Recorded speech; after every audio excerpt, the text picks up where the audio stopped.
दोस्तों, भारत में जो इजराइल के एम्बेसडर हैं, रूवेन अजार उनका नाम है, उन्होंने 2-3 पॉइंट्स बड़े जिसको कहते हैं मजबूत पॉइंट्स दिए हैं और उसमें इंटरेस्टिंग पॉइंट्स भी हैं। उन्होंने बोला है कि भारत के साथ जो हमारी नीतियां हैं टेररिज्म को काउंटर करने के लिए, वो एक किस्म से एक दूसरे की पूरक हैं। हम उनकी हेल्प करते हैं, वो हमारी हेल्प करते हैं। उन्होंने ये बोला कि एक डिफेंस इकोसिस्टम हम बनाना चाहते हैं जहां पे हम भारत के साथ मिलके को डेवलप करें, को प्रोड्यूस करें हथियार।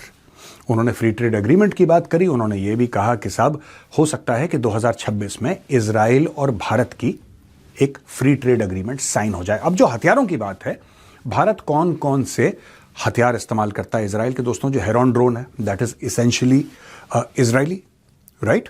जो भारत स्पाइस 2000 जो जैश ए मोहम्मद के कैंप में भारत ने बालाकोट में जो एयर स्ट्राइक करी थी, वो एक इजरायली प्लेटफॉर्म है। जो स्पेशल फोर्सेस हैं टैवोर इस्तेमाल करती हैं, जो स्पेशल फोर्सेस हैं वो टैवोर इज इसेंशियली इजरायली वेपन, वो इजरायली वेपन प्लेटफॉर्म है। और उन्होंने कई सारी ऐसी चीजें कहीं दोस्तों विथ रिगार्ड टू पाकिस्तान जो कि मिडिल ईस्ट की जियोपॉलिटिक्स को डायरेक्टली इंपैक्ट करेंगी। दोस्तों, जहां तक जियोपॉलिटिक्स की बात है दोस्तों, ये है the Chanakya diaries. Chanakya diaries is India's premier magazine on defence, geopolitics, foreign affairs and national security. अगर आप कॉम्पिटिटिव एग्जाम्स की तैयारी कर रहे हैं, अगर आप यूपीएससी की तैयारी कर रहे हैं, स्टेट पब्लिक सर्विस कमीशन की तैयारी कर रहे हैं, कोई भी ऐसा इम्तिहान जिसमें जनरल नॉलेज या करंट अफेयर्स या जियोपॉलिटिक्स की बात हो, this magazine is ideal for you. This magazine is also good for people like me who are students of geopolitics, जो सीखना चाहते हैं, जो पढ़ना चाहते हैं, जिनको शौक है सीखने पढ़ने का। ये आपके लिए भी बहुत इंपॉर्टेंट मैगजीन है। जाइए, डिस्क्रिप्शन बॉक्स में मैंने लिंक डाल दिया है, क्लिक कीजिए and by your copy today.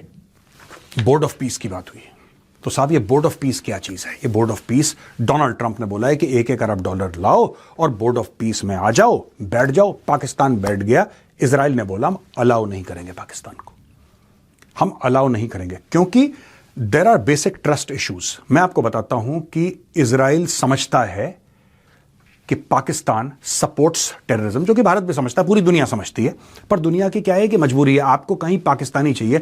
जब आपको कोई गंदा काम करवाना होता है जो और कोई ना करे, तो पाकिस्तानी फौज वो काम करती है। यही तो हो रहा है बोर्ड ऑफ पीस का। और क्या मतलब है?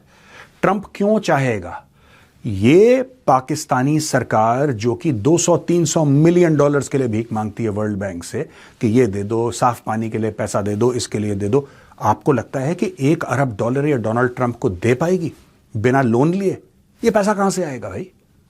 बोर्ड ऑफ पीस में पैसा कहां से आएगा बैठने के लिए? उस कुर्सी में अगर शहबाज शरीफ को बैठना है, आसिम मुनीर को बैठना है, where will the money come from? तो ये एक बहुत बड़ी बात है। यहां पे इजराइल का ये कहना है कि यार, जो हमने पूरा नोटिस करा है, हमने ओपन सोर्स से, यानी कि जो मीडिया ने कवर करा है, जो हमने प्रूफ देखी है, जिसको हमने वेरीफाई करा है, साफ सीधी बात है कि जो हमास है, हमास जा रहा है पाकिस्तान ऑक्यूपाइड कश्मीर में। हमास जा रहा है और पीओके में जाके वो बैठा हुआ है। जब यहां पे उसका स्पेस लगभग खत्म हो गया, हिजबुल्लाह की टांगें टूट गई, तो अब ये लोग क्या कर रहे हैं कि पैन इस्लामिक जिहाद के चलते these people have now gone to PoK. अब ये जैश ए मोहम्मद और लश्कर ए तैयबा के साथ बैठ के भारत के खिलाफ जिहाद करेंगे। इनको किसी ना किसी के खिलाफ जिहाद करना है, because that is their USP, लड़ाई झगड़ा खून खराबा। तो हमास वाले ये काम कर रहे हैं। इसलिए वो कह रहे हैं कि भारत के साथ जो रूवेन अजार हैं, who is the ambassador to India, Israeli ambassador, वो कह रहे हैं इसलिए भारत के साथ बहुत इंपॉर्टेंट है ये जो पूरा मामला है ना हमारा, ये बहुत इंपॉर्टेंट है भारत के साथ, क्योंकि हमारी थ्रेट्स सिमिलर है। अब बात जब हुई पाकिस्तान की, तब उन्होंने खुल के बोला कि यार देखो, हमें बिल्कुल भी मंजूर नहीं है, ये बात बिल्कुल कबूल नहीं है कि पाकिस्तान यहां पर आके, यानी कि गजा में आके ग्राउंड पे ऑपरेट करे। दोस्तों, खबर तो ये भी है कि पाकिस्तान ऑलरेडी गजा में है, लेकिन चुपचाप, हो सकता है कि सिविल ड्रेस में या किसी और देश की वर्दी पहन के, पाकिस्तानी इस मामले में बड़े तेज हैं छुप छुपा के काम करने में, तो किसी और देश की वर्दी, मैं गैस कर रहा हूं, this is my guesswork, हो सकता है कि किसी और देश की वर्दी पहन के कर रहे हो सकता है कोई न्यूट्रल टाइप की यूनिफॉर्म, जैसे टैक्टिकल ट्राउजर्स पहन लिए या कोई नॉर्मल सी ब्लैक जैकेट पहन ली, कि दूर से लगे कि फौजी टाइप का है, लेकिन पाकिस्तानी इंसिग्निया, रैंक्स, ये सब विजिबल नहीं है, आइडेंटिटी विजिबल नहीं है। ये करके ऑलरेडी वहां पे काम कर रहे हैं, ऐसा सुनने में आया है। और कई पाकिस्तानी सोर्सेज ये कह रहे हैं कि हाँ साहब, हमारी फौज वहां पे काम कर रही है। लेकिन इजराइल कह रहा है कि अगर ये लोग आते हैं, पाकिस्तानी फौज एक लेवल पे इन्वॉल्व होती है, तो कह रहे हैं कि फिर मामला अनसेटल हो जाएगा। कारण क्या है मैं आपको बताता हूं। और ये इजरायली, ये जो फियर है पाकिस्तानी आर्मी का वहां पे डिप्लॉय होने का ये फियर किस चीज का है? ये व्हाट इज द रीजन? वो उनको क्या डर है कि ये लोग करेंगे? पहली चीज, हां वो पैसा लेके फिलिस्तीनियों को मारेंगे, एक चीज। अब आप बोलेंगे साहब अगर पैसा लेके वो फिलिस्तीनियों को मार रहे हैं, हमास को मार रहे हैं, तो इजराइल को तो खुश होना चाहिए, इजराइल को तो खुश होना चाहिए। फिर इजराइल को क्या डर बैठ गया है? अब मैं आपको बताता हूं दोस्तों मैटर क्या है। पाकिस्तानी आर्मी की जो लॉयल्टी है आप उस पर रिलाई नहीं कर सकते। आज इनको यूएस पैसा दे रहा है तो ये वहां पे अच्छे बच्चे बन के तैयार हो गए हमास के खिलाफ ऑपरेट करने के लिए। कल अगर इनको चाइना पैसा देगा, कल इनको चाइना पैसा देगा, और चाइना यूएस से ज्यादा पैसा दे सकता है क्योंकि चाइना पैसे ज्यादा डालता है इन सब चीजों में। अगर इनको चाइना ज्यादा पैसे दे देता है तो ये फिर देखना वहां पे फिर उल्टी कार्रवाई करेंगे, और वहां पे उसी पाकिस्तानी फौज में दो गुट बन जाएंगे, एक अमेरिकन गुट और एक चाइनीज गुट। क्योंकि आर्मी में जो पाकिस्तान आर्मी है वहां पे दो गुट बन चुके हैं। आपने देखा ना, कभी कभी आप कंफ्यूज हो जाते हैं कि अचानक ख्वाजा आसिफ जो है पाकिस्तान का डिफेंस मिनिस्टर है, कैसी डायलॉगबाजी करता है यार। अपने देश को कौन सा डिफेंस मिनिस्टर टॉयलेट पेपर बोल देगा, और क्यों उसने बोल दिया? कभी आपने सोचा है? लोग कहते नहीं ऐसी है, पागल। पागल नहीं है वो, ये सोची समझी साजिश है। कहां से प्रेशर आया है, कौन सी बयानबाजी करनी है। यानी कि कहने की बात यह है, उसने क्या बोला ख्वाजा आसिफ ने, और जो ख्वाजा आसिफ ने बोला यह डायरेक्टली इंपैक्ट करता है पाकिस्तानी फोर्सेस को।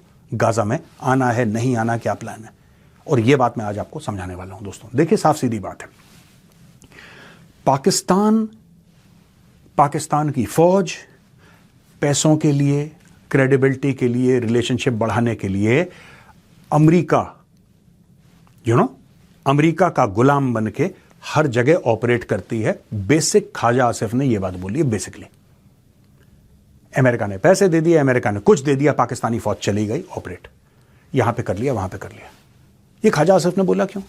इसलिए बोला क्योंकि फिर से एक बार पाकिस्तानी फौज पैसा लेके गजा जाने को तैयार है। थोड़े बहुत ऑलरेडी ऑपरेट कर रहे हैं वहां पे कोर ऑफ इंजीनियर्स वाले, उसके अलावा बाकी फौज हजारों की तादाद में वहां पे जाने को तैयार है पैसा लेके। अब कौन नहीं चाहेगा कि पाकिस्तानी फौज वहां पे जाए? ऑब्वियसली चाइनीज नहीं चाहेंगे। चाइनीज नहीं चाहेंगे। चाइनीज क्यों नहीं चाहेंगे? क्योंकि 90% ईरान का तेल चाइना खरीदता है। 90% जो ईरान का तेल है वो चाइना खरीदता है। वेनेजुएला का ढक्कन लग गया क्योंकि that is controlled by Donald Trump. लेकिन आज की तारीख में भी ईरान जो अपना तेल भेजता है, ईरान को समुद्री रास्ते का इस्तेमाल करने की जरूरत नहीं है। ईरान को समुद्री रास्ते का इस्तेमाल करने की जरूरत नहीं है। वो पाकिस्तान के अंदर से तेल निकाल सकता है, चाइना पहुंचा सकता है। आपको क्या लगता है कि चाइना पाकिस्तान इकोनॉमिक कॉरिडोर की जो रोड्स बनी है वो किस चीज के लिए बनी है? What for? तो ये चाइना को अल्टरनेट मिला। चाइना कभी नहीं चाहेगा कि पाकिस्तानी फौज जो है वहां पे पहुंच जाए, गजा के अंदर ऑपरेट करें वो। ये भी very possible, it's very very possible that the Pakistani defence minister has made these comments under pressure from China और some other large part that does not want Pakistan operating there.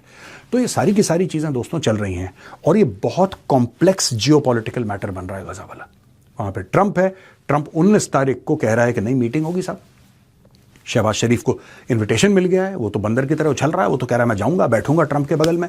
फिर से चापलूसी करने का एक सुनहरा मौका मिला। कब कब मिलता है ट्रंप की चापलूसी करने का मौका? कह रहा मैं तो पहुंच जाऊंगा।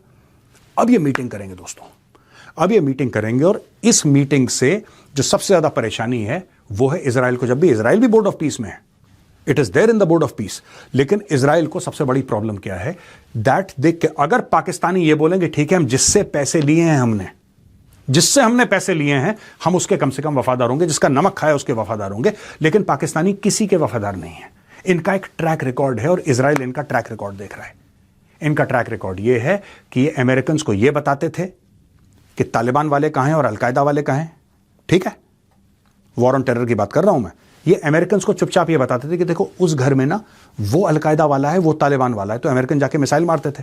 और अमेरिकन को नहीं पता था कि यहां पे पैसा लेके ओसामा बिन लादेन को छुपा के बैठे हुए हैं। दोगलेपन की हद। This is one reason why Israel and no other country in the world trusts Pakistan. सिर्फ ये फर्क है, डोनाल्ड ट्रंप को लगता है कि ये पाकिस्तानियों को कंट्रोल कर लेगा, इनके दोगलेपन को कंट्रोल कर लेगा। ऐसा लगता है ट्रंप को। मुझे लगता है कि ट्रंप को गलत लगता है।